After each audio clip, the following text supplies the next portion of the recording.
For 7 months, every single night at 2:47 in the morning, my husband would stand right next to my bed in the dark, just watching me sleep. He did this until the day I pretended to be asleep and heard what he was whispering.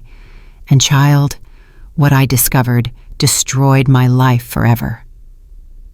My name is Hattie. Hattie Mae Ellington. Today, I am 91 years old. I turned 91 on March 3rd of this year. I was born back in 1934 in Macon, Georgia. I have lived through a lot in this life. I have gone through situations that, when I tell people today, they don't believe me. But everything I am going to tell you here is the gospel truth. You can ask my daughters, my grandchildren, anyone who knows me. I do not lie. I have never lied in my life. Before I go on with my story, I would like to ask a favor of you watching me. If you can leave a like on this video and subscribe to the channel Grandma's Journal, it would make me very happy. I know you young folks today like these internet things, and they told me this helps other people hear my story, and I want my story to be known. I want other women to know they are not alone.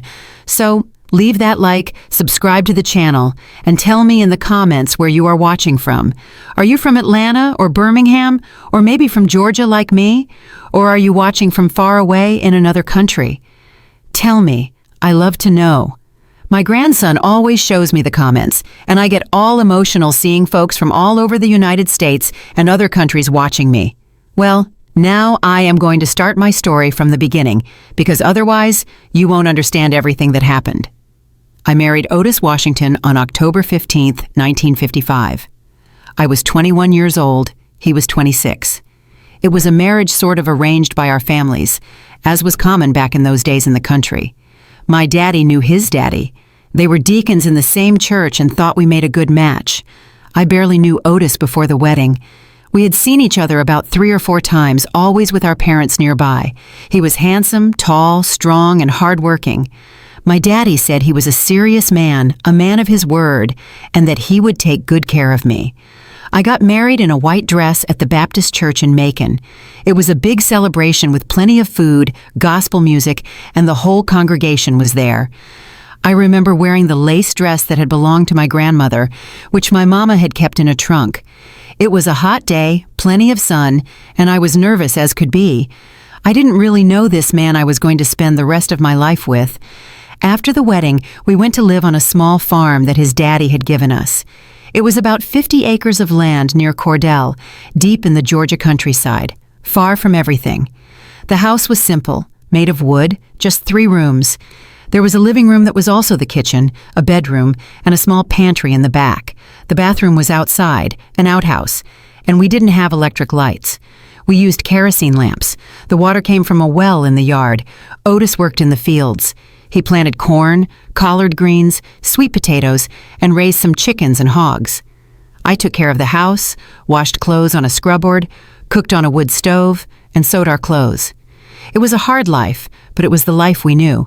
Everybody lived like that back then. My first daughter was born in 1957, on April 23rd. I named her Ruth because I liked that biblical name. It seemed beautiful to me. The birth was at home with Miss Sebastiana, the midwife for the region. It was a difficult, long labor. I suffered a lot, but when I saw my daughter, my first baby girl, I forgot everything. She was so tiny, so perfect. In 1959, Ruby was born on August 8th. Another difficult birth, but this time I knew what to expect. Ruby was different from Ruth. Ruth was quiet, calm. Ruby was born crying, making noise, demanding attention. 2 beautiful girls. And in 1962 came Pearl, my baby. She was born on December 1st. A calmer birth than the others, thank the Lord. Pearl was small, petite, but sharp and smart. 3 daughters, 3 girls. Otis wanted a boy. He wanted a son to help him in the fields. But the Lord gave me 3 girls, and I was grateful for each one. Otis was always a very quiet man. He wasn't one for talking, nor was he one for affection. He never hit me, never raised a hand against me, I have to say that. But he was never affectionate either. He never hugged me just to hug me. He never told me he loved me. He never gave me a gift. It was as if we were two strangers living in the same house. He worked, I worked, we raised the girls, but there wasn't that thing of a couple in love like you see in the movies. There just wasn't. Sometimes I wondered if it had to be that way, if all marriages were like that. I talked to the other women at church, at gatherings, and it seemed like, yes, that was normal. The husband worked, the wife took care of the house, and that was it. Love was something for young single girls. After marriage, it was obligation. It was duty. The girls were growing, time was passing, and life went on in that routine. Waking up early, making coffee, taking care of the house, the girls, the clothes, the food. Otis going out to the fields before the sun came up, coming back when it was getting dark, eating dinner in silence, going to bed, sleeping, and starting it all over again the next day. I won't lie to you. I wasn't happy, but I wasn't completely unhappy either. It was the life I had, and I accepted it. I had my daughters, I had food on the table, I had a roof. Many folks had less than that. That was how it went for 13 years. 13 years of a quiet marriage without great joys, but without big problems either. Until January of 1968 arrived. January 1968. I will never forget it. It had rained a lot at the end of December. The fields were looking good. The corn had come in well. Otis was even calmer, less serious. The girls were on break from school. Ruth was 11 years old and already helped me a lot around the house. Ruby was 9. She was in that mischievous stage, climbing trees, getting all her clothes dirty, and Pearl, 6 years old, still little, but already sharp. It was a Tuesday, January 16th, 1968. I remember it well because the next day was a special prayer meeting at church, and I always lit a candle. So, it was the 16th. It had been a normal day. I got up early, made the coffee. Otis went to the fields. I stayed to look after the girls. I made lunch, washed clothes. In the afternoon, I mended a dress of Ruby's that was torn. I made dinner, grits and greens with a bit of cured ham that was left over. We ate. The girls went to sleep early because they were tired from playing under the sun all day. Otis and I stayed a while in the living room. He was smoking his pipe, and I was darning a sock. Then we went to bed. It must have been around 9 at night when we lay down. I always slept on the left side of the bed next to the wall. Otis slept on the right side next to the door. It had been that way since we got married. The bed was wooden, old, and creaked all over when we moved. The mattress was filled with corn husks, hard and uncomfortable, but it was what we had. I fell asleep. I slept normally. I was tired. It had been a heavy day, and then, in the middle of the night, I woke up. I woke up suddenly, the way you wake up when you feel something is wrong. You know when you have the certainty that someone is watching you? That was the feeling. I opened my eyes slowly, still half groggy with sleep. The house was dark, pitch black. There was no moon that night. Everything was black. But child, I saw his silhouette. The silhouette of Otis standing by the bed, just standing there. My heart started racing. I got so scared that for a second I couldn't even breathe. I thought it was a burglar. I thought it was something bad, but then my eyes adjusted to the dark and I saw it was him. Otis, standing on my side of the bed, watching me. I was so scared I couldn't say anything. I just lay there looking at him, and he kept standing there, just watching me. He didn't say anything, didn't move, just stayed there. After a while, I don't know how long, maybe a few minutes, he went back to his side of the bed and lay down without saying a word, as if nothing had happened. I stayed awake the rest of the night, my heart pounding, hands sweating cold. I kept thinking about what had happened, why he had done that, why he had stood there watching me like that. In the morning, when we woke up, I pretended nothing had happened. I made the coffee, everything normal. But I kept watching him, trying to see if he was acting different, if there was anything strange. But he was normal, just like always, quiet, serious, eating his biscuit with butter, drinking his black coffee. I thought it must have been something in my head, that I had dreamed it, or that he had gotten up to use the outhouse and stood there by accident. What do I know? I tried to convince myself it was nothing. But the next night, the same thing happened again. I woke up in the middle of the night, and there he was, standing next to the bed watching me. This time I looked at the clock we had on the wall, an old wind-up clock his daddy had given him. It read 2:47, 2:47. He stood there for about 10 minutes. I lay there pretending to be asleep, but I was wide awake, heart pounding, trying to understand. Then he went back to bed. The next morning during coffee, I asked him, "Otis, did you get up last night?" He looked at me with a face like he didn't know what I was talking about. "Get up for what? To go to the bathroom or something?" "No, I slept all night." "Why?" "Nothing. I thought I heard a noise." And that was it. Subject closed. He didn't know, or he pretended not to know. I don't know. But child, it happened again the third night, and the fourth, and the fifth. Every single blessed day, always at the same time. 2:47 in the morning. I started to get desperate. I started to be afraid to sleep. I would stay awake waiting for that time to come, and when it did, there he was, standing, watching me, saying nothing, doing nothing, just watching. I tried to talk to him again. I asked if he was sick, if he was sleeping poorly, if he had any trouble. He always said everything was fine, that I was imagining things, but I wasn't imagining. Every night, 2:47, he was there. I started to lose weight. I couldn't eat right. I couldn't sleep. I lived tired, nervous. The girls noticed. Ruth asked me if I was sick. I told her it was just tiredness, but she didn't believe me. I saw in her eyes that she knew something was wrong. February passed, March passed, April, May, June, July. Starting August, 7 months. 7 months of this. Every single blessed day, 2:47 in the morning, he would get up, go to my side of the bed, stand there watching me, and then go back. I started to think I was going crazy. I swear to the Lord, I thought I was losing my mind.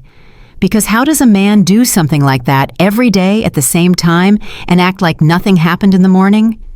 I spent the whole day thinking about it while I washed clothes on the scrubboard, while I cooked, while I swept the house. My mind wouldn't stop. Thinking, trying to understand what he was doing, why he was doing it. At first, I thought he was sleepwalking. You know those folks who get up asleep and walk around the house? I had heard of that. My Auntie Clara used to tell that her husband would get up at night asleep and go to the kitchen, open the cupboard door, and stand there. So, I thought he might be doing that. But child, sleepwalkers don't stand in the same spot every day, and they don't do it at exactly the same time. 2:47, every blessed day like clockwork. It couldn't be sleepwalking. Then I thought it might be a sickness, some sickness of the mind. I had heard of people who got sick in the head and started doing strange things. Old Mr. Jenkins from the general store had gotten like that a few years back. He started talking to himself, seeing things that didn't exist. They had to put him in a home. Was it that? Was Otis sick? I thought about talking to someone, but who? We lived far from everything. The nearest house was Miss Idella Banks' place, which was about a mile away. We didn't have a telephone. We didn't have anything. To go to town, you had to take the wagon. It took over an hour. And what was I going to say? That my husband stood watching me sleep in the middle of the night? They were going to think I was crazy. My mama lived in Macon, far away. We didn't see each other much, only at Christmas or sometimes at Easter. There was no way to go there and come back the same day. And even if I went, what was she going to tell me? My mama was one of those old-fashioned women, you know? One of those who think a woman has to endure everything in silence. You got married, you have to bear it, she always said. It wasn't going to do any good to tell her. I tried to talk to the neighbors. One Sunday after service, I was chatting with Miss Idella and Miss Sadie at the church door. We were talking about household things, food, that women's talk, and I took a risk. Have y'all ever had any trouble with your husband's sleep? Miss Idella looked at me curiously. How do you mean, Hattie? Oh, I don't know. Like getting up at night, things like that. Miss Sadie laughed. Mine snores so loud it's scary. Wakes up the neighbors, but getting up only to go to the outhouse. And I couldn't go on. I didn't have the courage to tell. They were going to think it was weird. They were going to start gossiping. Small towns are like that. Everybody finds out everything. At home, the situation was getting worse. I was losing a lot of weight. My clothes were hanging off me. My face had gotten sharp. I had deep, dark circles under my eyes. I looked in the mirror and didn't recognize myself. I looked like a ghost. The girls were worried. Ruth, poor thing, at 11 years old, had already realized something was very wrong. She asked me constantly, "Is Mama sick?" "No, baby, it's just tiredness." "But I see you don't eat right, you don't sleep right. Is there something, Mama?" "There's nothing, Ruth, don't you worry." But I saw in her eyes that she didn't believe me, and I felt terrible for lying to my daughter. But what was I going to tell her? That her daddy stood watching me sleep every night? A child of 11 wouldn't understand. Ruby was acting strange, too. She was always the most talkative of the three, the happiest, the one who gave the most trouble. But in those days, she was quiet, didn't play like before. She stayed in her corner, silent. I thought it was just kid stuff, a phase, but it worried me. And Pearl, little thing, 6 years old, also felt something was wrong. Children feel those things. She spent all her time hugging me, clinging to me, as if she were afraid I would leave. Otis kept on the same, working in the fields, coming back at night, eating in silence, sleeping, and every early morning, at 2:47, getting up and coming to watch me. I started to be afraid, truly afraid, because you hear stories, you know? I heard talk of men who killed their wives while they slept, of men who lost their minds and did terrible things. What if it was that? What if one of those nights he came with something in his hand, a knife, a pillow to smother me? I started sleeping with fear, or rather, not sleeping. I lay awake all night waiting, watching the clock. 2:40, 2:45, 2:47. And there he came. There was one night I pretended to be deeply asleep. I breathed deep and slow, like folks do when they're really sleeping. I wanted to see what he would do. He stayed there longer than normal. He stayed about 15, 20 minutes, and I heard his breathing, heavy, agitated, like he was nervous, restless. At some point he leaned down, got close to my face. I felt his hot breath smelling of tobacco. I thought he was going to kiss me or kill me. I didn't know. My heart was beating so hard I was sure he was going to hear it, but he didn't do anything, just stayed there very close, breathing. Then he got up and went back to bed. That night I didn't sleep anymore. I lay awake until dawn, trembling, sweating cold, feeling like I was going to have a stroke. The next day I was so tired I almost fainted while making lunch. I had to sit on the kitchen floor, dizzy, seeing everything spin. Ruth found me like that and got desperate. Mama, what happened?" "Nothing, child, just a dizzy spell." "I'm going to call Daddy." No need. It passed already." She helped me up, took me to the bedroom, laid me down, brought me sugar water, and sat holding my hand, looking at me with those worried eyes. In that moment, I almost told her. I almost said, "Child, your daddy is doing something very strange." But I didn't. She was a child. I couldn't put that in her head. I was getting sick, truly sick. I couldn't eat. My stomach turned at everything. I lost nearly 18 pounds in 2 months. 18 pounds. I, who was always thin, was down to skin and bones, my clothes falling off my body. Miss Idella found me at the store one day and got scared. "Hattie, for the love of God, what happened to you? Are you sick?" "No, Miss Idella, just tired."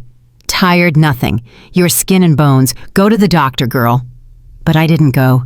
The doctor was expensive, and he was far away. And what was the doctor going to do? He was going to give me medicine to sleep. It wasn't going to solve the problem. The problem was Otis, and I didn't know what to do with him. There was one night, it was already July, that I tried to stay awake on purpose. I drank strong black coffee all day. I didn't lie down. I stayed in the living room sewing until nearly midnight. When I went to bed, I forced my eyes open, pinching my arm every time I was about to nod off. I managed to stay awake until 2:30. I was waiting. I wanted to see when he was going to get up. I wanted to catch him while I was awake and ask him, "What are you doing, Otis?" But child, it didn't work. I fell asleep. I don't know if it was 2 minutes, 5 minutes, but I fell asleep. And when I woke up, with that same startle as always, he was already there standing by the bed watching me. I got so mad at myself I wanted to cry. How had I fallen asleep? I started thinking he knew when I was awake, that he waited for me to sleep to get up. Did he lie there awake waiting for me to sleep? Was that it? That scared me even more, because if he waited for me to sleep, it was because he didn't want me to know. It was because he was hiding something. I started watching him during the day, how he looked at me, how he talked to the girls, looking for some sign, something different. But he was always the same, quiet, serious, working in the fields. There was a Sunday we went to church. We went every Sunday. It was mandatory. I was praying, asking the Lord for help, asking for protection, and the Reverend preached about demons that tempt people, about the evil things that get into men's heads. I left that service thinking it could be that it could be the devil tempting Otis, making him do those things. It seems silly, but that's how I was raised, believing in those things. And when you are desperate, you believe in everything. I put a Bible under my pillow. I prayed every night before sleeping. I asked for protection, but it didn't work. 2:47. There he was. The girls were getting quieter and quieter. Ruby especially was acting very strange. I realized she had lost weight too. Her little face was thinner. Her clothes were loose. I asked her if she was eating well at school. "Yes, Mama." "Are you sure? You're very thin." "Yes, I'm eating, Mama. I just don't have much appetite." It seemed odd, but I didn't insist. I had so many things in my head, I couldn't worry about everything. Until one day, it must have been late July, early August, Ruby came home from school and went straight to the bedroom. She didn't want to eat. She said her stomach hurt. I went to see. She was lying down, curled up, hand on her stomach. "What did you eat, Ruby?" "Nothing, Mama. I didn't eat anything different." "Do you have a fever?" I touched her forehead. "No fever." "No, Mama. It's just a stomach ache." "I'm going to make you some tea." I made her some peppermint tea. I gave it to her. She stayed there quiet. I left the room, but I stayed worried. Later, when I went to bring her dinner, I went into the room and saw. I saw she had been crying. Her eyes were red, swollen. "Ruby, are you crying? What happened?" "Nothing, Mama. It's the pain." But I knew it wasn't just the pain. There was something. I stood looking at her, and for the first time in months, I stopped thinking about Otis and really paid attention to my daughter. She was different, very different. It wasn't just the weight loss. It was her manner, her way of looking, her way of talking. There was fear in her eyes. Fear of what? I tried to talk, but she didn't want to speak. She said she was sleepy, wanted to sleep. I left the room, but I stayed thinking about what was happening to Ruby. That night, I couldn't stop thinking about my daughters, about all three of them. Ruth, worried about me. Ruby strange, skinny, afraid. Pearl clinging to me all the time. What was happening to my family? 2:47. He got up like always, went to my side like always, stood there like always, but this time I wasn't afraid of him. I had courage, a courage so big I felt like getting up and screaming, "What are you doing? Why are you destroying this family?" But I didn't scream. I stayed quiet, pretending to sleep like always. When he went back to bed, I lay there thinking a lot. I needed to discover what was happening. I needed to hear what he was doing while he stood there, because he was doing something, thinking something, and I needed to know what. That was when I had the idea. I was going to pretend I was asleep, but I was going to pretend well. This time, I was going to breathe deep, slow, like someone truly asleep. I was going to lie completely still. I was going to make him believe I was in a deep sleep. And I was going to stay quiet, very quiet, to hear if he said anything, if he made any noise, whatever it was. I marked it in my head. Monday, August 12th, 1968. It was going to be that day. I was going to discover the truth that day. I spent all Sunday nervous. I couldn't go to church. I said I felt sick. I stayed home thinking, planning. Otis went out with the girls. I stayed alone. I went to the bedroom, looked at the bed, that old creaky bed where I slept every day, where I woke up every day at 2:47 seeing that man watching me. Tomorrow I was going to know the truth. I didn't know if I wanted to know, but I needed to. That Sunday night, I ate dinner very early, took a bath, lay down early too, around 8. I said I had a headache. Otis stayed in the living room smoking. The girls went to sleep. I lay there, eyes open, staring at the ceiling, listening to the noises of the house, the creaking of the wood, the wind hitting the window, the crickets outside. Otis came to bed around 9. He lay on his side like always. He stayed quiet. I kept my eyes open, waiting, my heart beating fast, hands sweating. I couldn't mess up tomorrow. I couldn't fall asleep. I had to be awake. I had to hear. Finally, I managed to sleep. It must have been around 11 at night, a light sleep full of nightmares. I dreamed of weird things, of Otis, of the girls, of the house catching fire. I woke up in the early morning, looked at the clock. 2:30. I still had 15 minutes. 15 minutes to discover the truth. 15 minutes to go. 15 minutes until 2:47. 15 minutes to discover what that man was doing to me, to my peace, to my sanity. I was lying there, completely still, body tense, stiff as a board. I tried to relax. I knew I couldn't be tense like that or he would notice. It had to look like I was truly asleep. Deep sleep. I breathed deep, slow. I let the air out through my mouth real slow. I let my arms go limp at the sides of my body. I turned a little on my side in the position I always slept. I closed my eyes, relaxed my face, shoulders, legs. I lay like that, breathing deep, slow, trying to look like a sleeping person. Otis was on his side of the bed. I heard his breathing.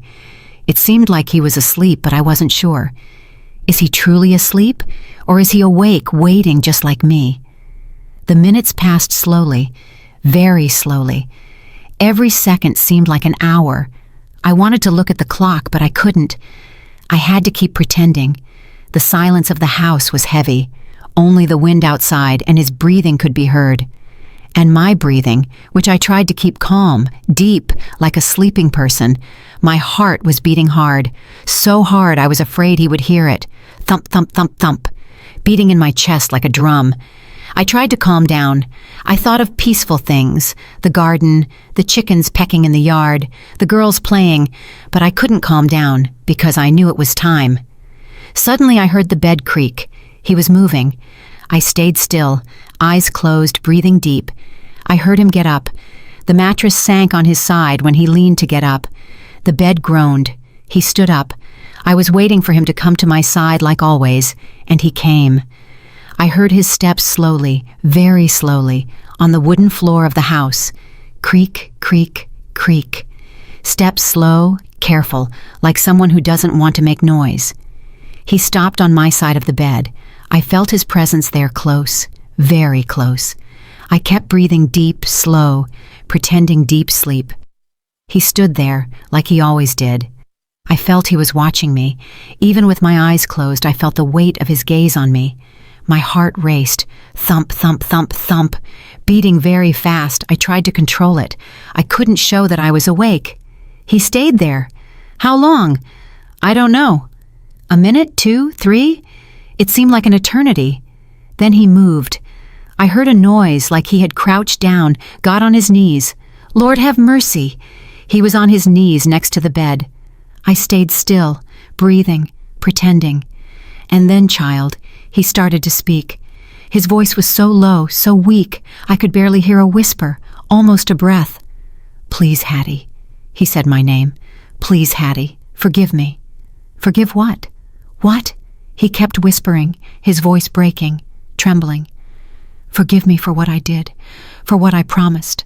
I shouldn't have done that. My whole body went tense, but I kept pretending to sleep. I needed to hear more, needed to understand. I was desperate, Hattie. I was scared. The debt was too big. I had no way to pay it. Debt? Debt? He cried. I heard his quiet weeping, stifled, like someone crying, but not wanting anyone to hear. $3,000. $3,000. I didn't have it. I don't have it. And he was going to kill me, Hattie. Mr. Thorne was going to kill me. Mr. Thorne, Silas Thorne, the wealthy landowner, the widower. My blood ran cold. So I promised God forgive me. I promised our girl, our Ruby. No, no, no, no. He promised my daughter, my Ruby, the 9-year-old child. When she turns 15, she marries him. That was what I promised, to pay the debt, to save my life. I wanted to scream, wanted to get up, wanted to grab that man by the neck and squeeze until he stopped breathing. But I stayed still because I needed to hear everything. Everything. He kept crying, sobbing. It was January 16th, early morning. I had lost everything playing poker at Big Joe's juke joint. Everything, Hattie. All the money we had saved, and I still ended up owing $3,000 to Mr. Thorne. He had gambled our money, the money I scraped together sewing, the money we saved for hard times. He had gambled it all. I came home that morning wanting to die, wanted to hang myself, wanted to disappear. But then he showed up here at the house the next day, Mr. Thorne, and made the proposal. What proposal? What proposal? He said he would forget the whole debt. If I promised him Ruby's hand when she turned 15, he is 52, Hattie, 52, and our girl is 9. I was shaking on the inside, trembling with rage, with horror, with disgust. I said yes. God forgive me. I said yes because I was afraid. Afraid he would kill me, afraid of losing everything. I am a coward, Hattie. I am a coward. That's why I came every morning, 2:47. The time I made the promise, the time I sold our daughter, since that day I don't sleep well. Every day I wake up at this time and come here. I come to ask your forgiveness, because I know when you find out you will never forgive me. Never. He was right. I was never going to forgive him. But I don't have the courage to tell you. I don't have the courage to see your face when you know. To see Ruby's face when she knows her daddy promised her to an old man. My Ruby, my baby, who was acting strange, skinny, afraid. She knew. Someone must have told her. He kept crying, voice getting lower, more broken. 6 years left. 6 years until she turns 15. And then I'm going to have to hand her over. I'm going to have to take my daughter to Silas Thorne like she was cattle, like she was a thing. No, that wasn't going to happen. I wasn't going to allow it. Forgive me, Hattie. Forgive me for being so cowardly, so weak, so evil. He stayed there longer, crying softly, whispering words I didn't understand well, asking forgiveness, asking God, asking me. Then he got up. I heard him get up. I heard his steps going back to his side of the bed. I heard the bed creak when he lay down. I lay there still, eyes still closed, breathing still, pretending sleep. But inside I was destroyed, shattered, like someone had ripped the heart out of my chest and stomped on it. My daughter, my Ruby, promised to an old man to pay a gambling debt. I waited. I waited until I was sure he was asleep. His breathing became heavy, deep. He fell asleep alone. Then I opened my eyes. The house was dark, everything black, but my eyes were already used to the darkness. I looked at the ceiling, the old wooden ceiling of our house. Everything made sense now. Ruby was strange because she knew. Someone had told her, or she had heard it. Children hear everything.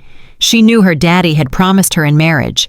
My 9-year-old child, knowing that in 6 years she was going to have to marry a 52-year-old man who would be 58 then, an old man who could be her grandfather.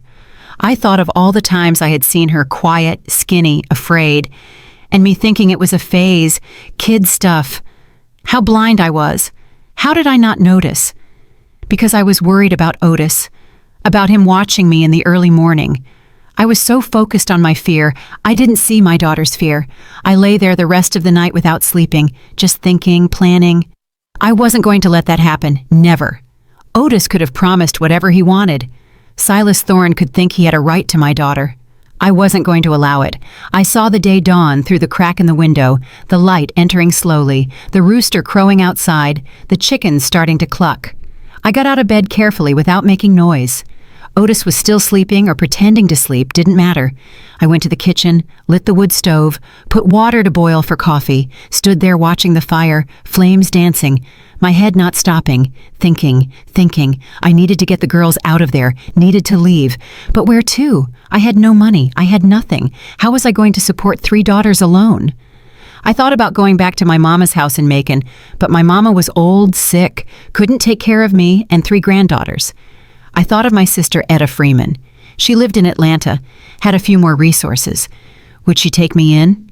I made the coffee, set the table, biscuits, butter, peach preserves I had made.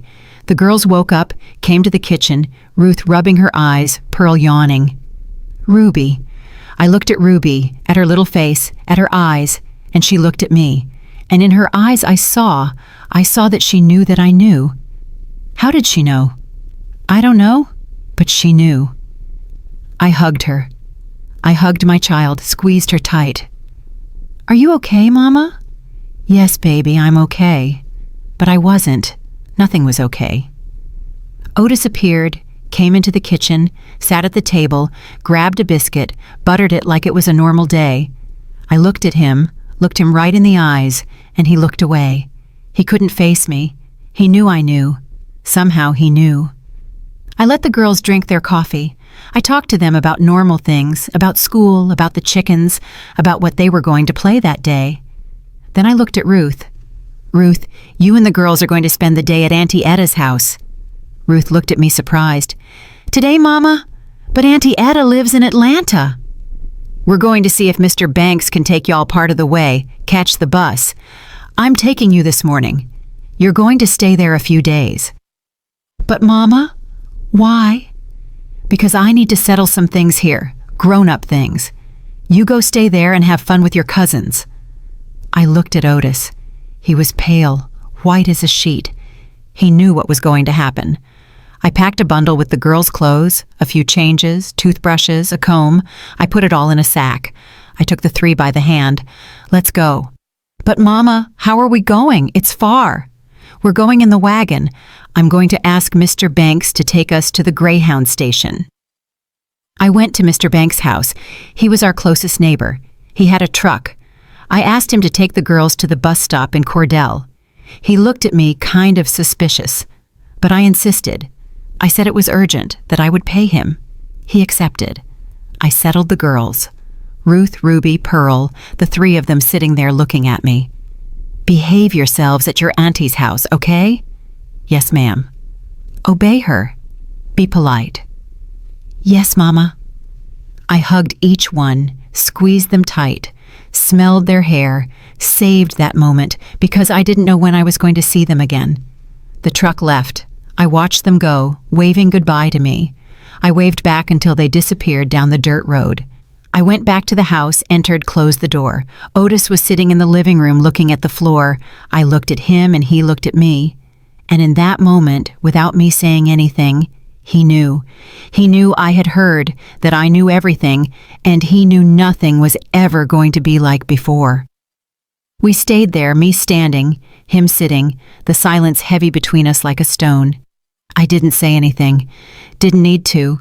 He knew. I saw him start to tremble. His hands were trembling. His shoulders were trembling. And then he started to cry, really cry, loud without hiding. Hattie. Don't call me that. My voice came out hard, cold. I had never spoken like that to him, to anyone. He lowered his head, kept crying. Did you hear? You heard what I said this morning. It wasn't a question. It was a statement. I heard every word you whispered while you thought I was asleep. For 7 months you came to my side every morning asking forgiveness, but you never had the courage to tell me while I was awake. I couldn't. You couldn't. What, Otis? You couldn't tell that you sold our daughter? That you promised Ruby, a 9-year-old child, to a 52-year-old man? He sobbed, an ugly, desperate sound. I was desperate, Hattie. The debt! I know about the debt. You gambled our money, the money I saved sewing, washing clothes, going hungry. You took it all and gambled it on cards. I went to the kitchen, grabbed the knife I used to cut meat. I went back to the living room. When he saw the knife in my hand, he went white. He raised his hands. Hattie, for the love of God, don't. I ain't gonna kill you, Otis, even though you deserve it. But I want you to sit right there and tell me everything from the beginning. And if you lie one word to me, just one, I swear to the Lord I will finish you. I sat on the chair opposite him. I put the knife on the table but kept my hand on it. Talk. He breathed deep, wiped the tears with the back of his hand. It was January the 15th, a Tuesday night. Big Joe was running a game in the back of his place. Poker. I went. I had gone other times. Did you know? Little small bets. Sometimes I won, sometimes I lost. Yes, I knew. I knew you played once in a while, but I thought it was little stuff, a few cents. That night there were folks from out of town, rich men, landowners. The game was high, the stakes were big, and He stopped, breathed deep again. I thought I was going to win. I thought I was going to double our money, triple it. I was going to buy more land, more livestock. I was going to improve our life. You took all our money? I took the $300 we had saved, all of it. $300. 2 years of savings. 2 years I spent sewing late at night after the girls were asleep. After he was asleep, sewing until my fingers bled. And he took it all in one night and lost it.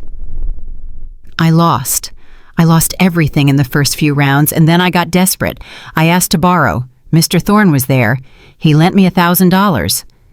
You borrowed $1,000? Yes, I thought I was going to win back what I had lost. I was going to win it back. But you didn't win. I didn't win. I lost the 1,000 too, so I asked for more. 1,000 more. He lent it, and I lost it. I asked for another 1,000. I lost it. At the end of the night, I owed Silas Thorne $3,000. $3,000, a fortune, money we were never going to see. He gave me a deadline of 1 week. 1 week to get $3,000. If not, he was going to take the land, the house, everything. You should have told me. I was going to tell you. I swear I was, but the next day, Saturday, he showed up here early in the morning. You had gone to wash clothes at the creek with the girls. He came on horseback. Silas Thorne came here. He came. He entered here, sat in that same chair where you are, lit a cigar, and said he had a proposal for me. What proposal was that? He said he had been a widower for 3 years, that he was looking for a young girl to marry, a young girl who could give him children, take care of his house, and that he had noticed Ruby, that he had seen her at church, at the picnics. My stomach turned. That old man had set his eyes on my daughter, a child. And then he made the proposal. He said if I promised him Ruby's hand when she turned 15, he would forget the whole debt, the $3,000, everything forgiven. And you accepted? It wasn't like that, Hattie. I said no. I told him she was a child, that she was my daughter, but in the end you accepted. He threatened me. He said if I didn't accept, it wasn't just the debt. He said he was going to do something to me, that I was going to disappear, that you and the girls were going to be left with nothing, no land, no house, no husband. So you preferred to sell our daughter? I didn't sell her. I just promised. It's the same thing. You promised her hand like she was an object, like she was cattle, like you had the right to decide her life. I screamed loud, all the rage I had stored up coming out at once. He lowered his head, kept crying. I know I did wrong. That's why I don't sleep. That's why every day at 2:47 in the morning I wake up, because it was at that time. 2:47 in the morning, from Friday to Saturday, was when I said yes, when I promised Ruby. How was it? Tell me exactly how it was. He gave me paper and pen. He ordered me to write. I, Otis Washington, promise the hand of my daughter Ruby Washington in marriage to Mr. Silas Thorne when she turns 15 years of age on August 8, 1974. In 6 years.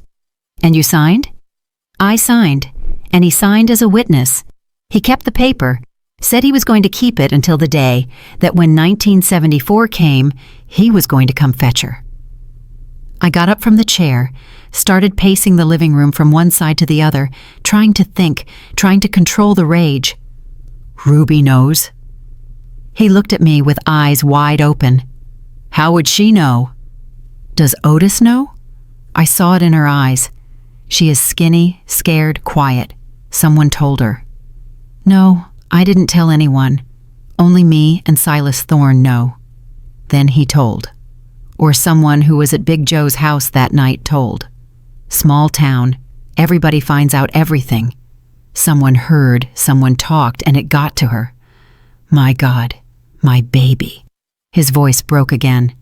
I stopped pacing. I looked at him. You are going to grab paper and pen right now, and you are going to write a statement saying you cancel that promise, that it was made under threat, under duress, and that it has no validity whatsoever. But he has the paper, Hattie. He has my signature. Doesn't matter. You are going to write right now that you cancel it. And I am going to take that to Silas Thorne, and I'm going to tell him to his face that my daughter is not merchandise. But he won't accept. He's going to come here. I don't care what he's going to do. My daughter is not marrying that old man. I grabbed paper and pen, threw them in front of him. Write, now. He grabbed the pen with a trembling hand. He started to write. I dictated. I, Otis Washington, by means of this letter, cancel the promise made to Mr. Silas Thorne regarding the marriage of my daughter Ruby Washington. Said promise was made under duress and threat and therefore has no validity. I acknowledge that I committed a grave error and that my daughter has the right to choose her own future. He wrote, the handwriting all crooked, shaky. He signed at the end. I grabbed the paper, folded it, put it in my pocket. Now you stay here. You don't leave this house. You don't go to the fields. You don't go anywhere. You stay here waiting for me to come back. Where are you going? I'm going to settle this like it needs to be settled. I grabbed my shawl, put it over my shoulders, grabbed the paper. Hattie, don't go there. It's dangerous. So am I. I left the house, closed the door, started walking.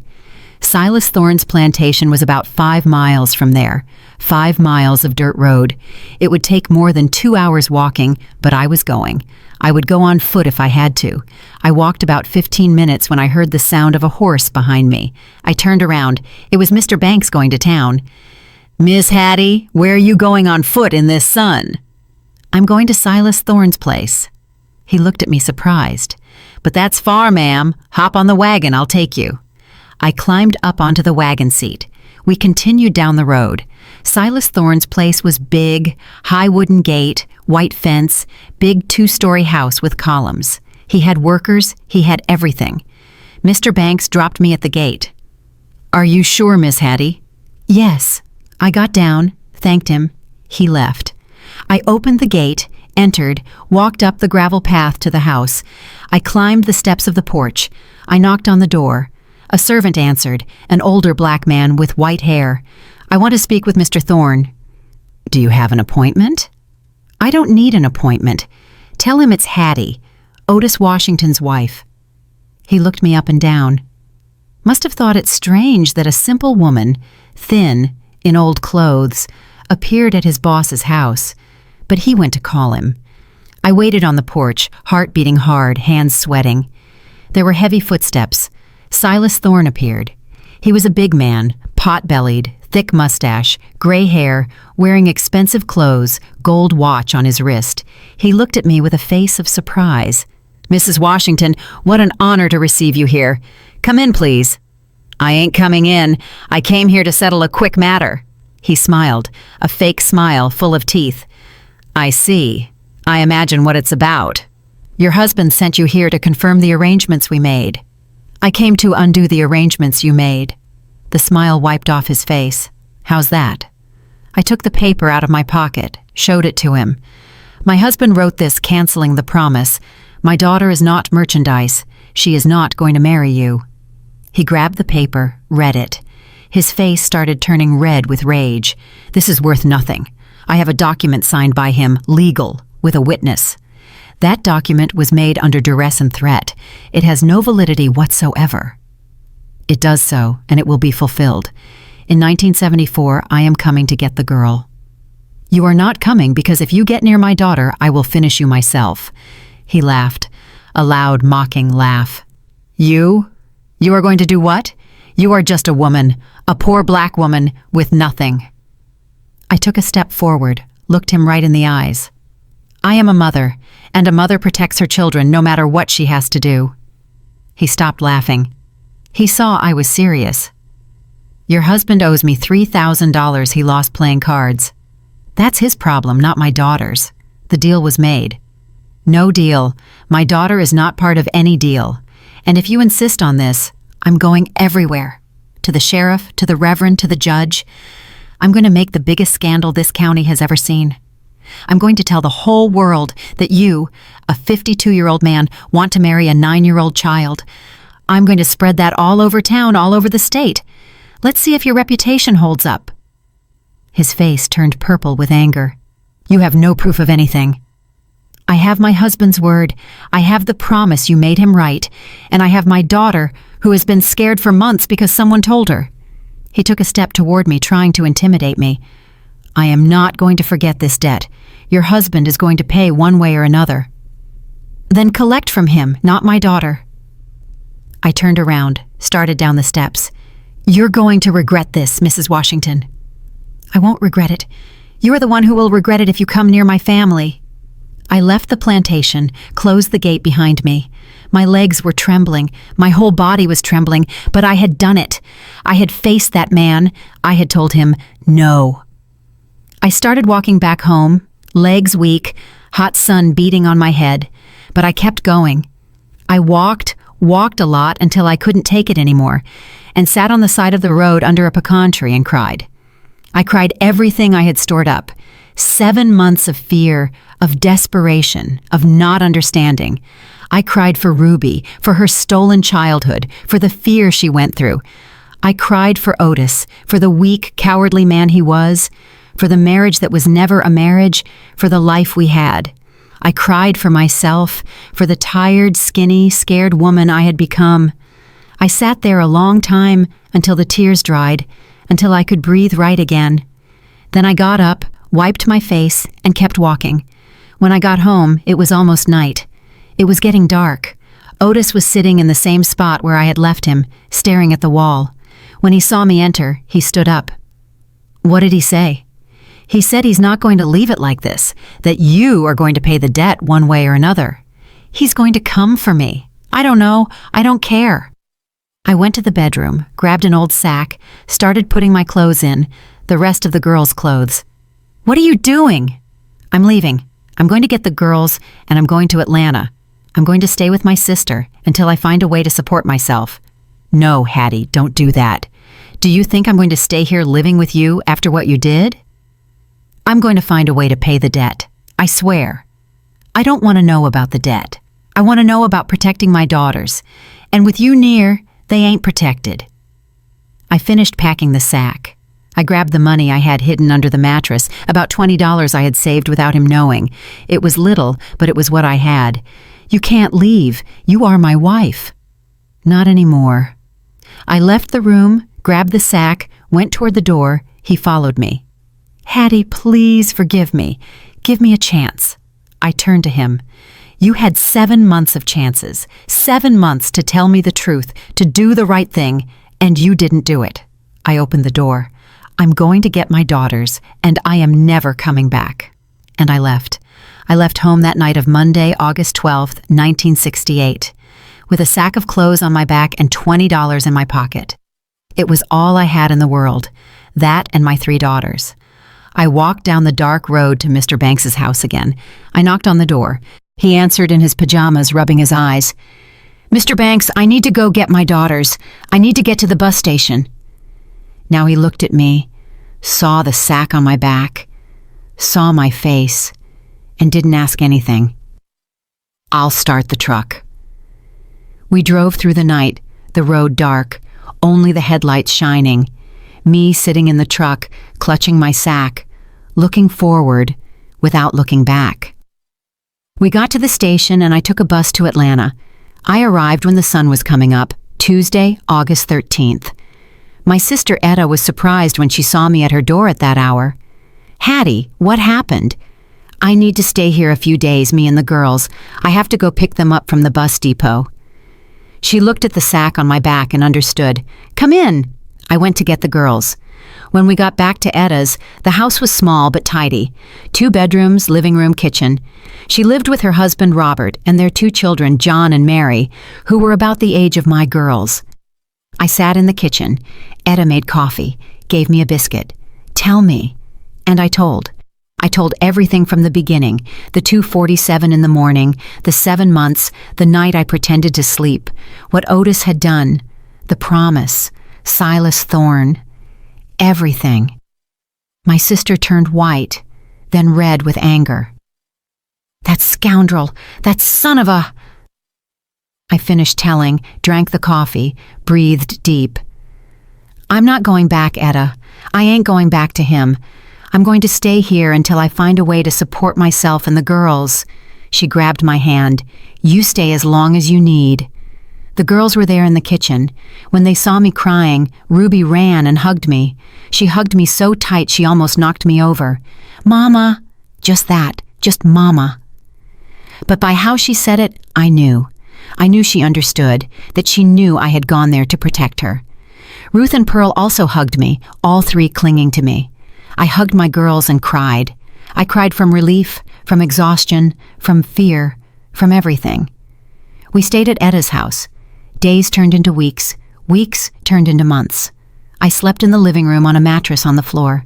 The girls, if you liked my story and want to hear more, go ahead and subscribe to my channel. If you'd like to support me, you can do it through Super Thanks. It would mean a lot. In the comments, tell me which city you're watching from and what time it is, so I can see how far my story reaches.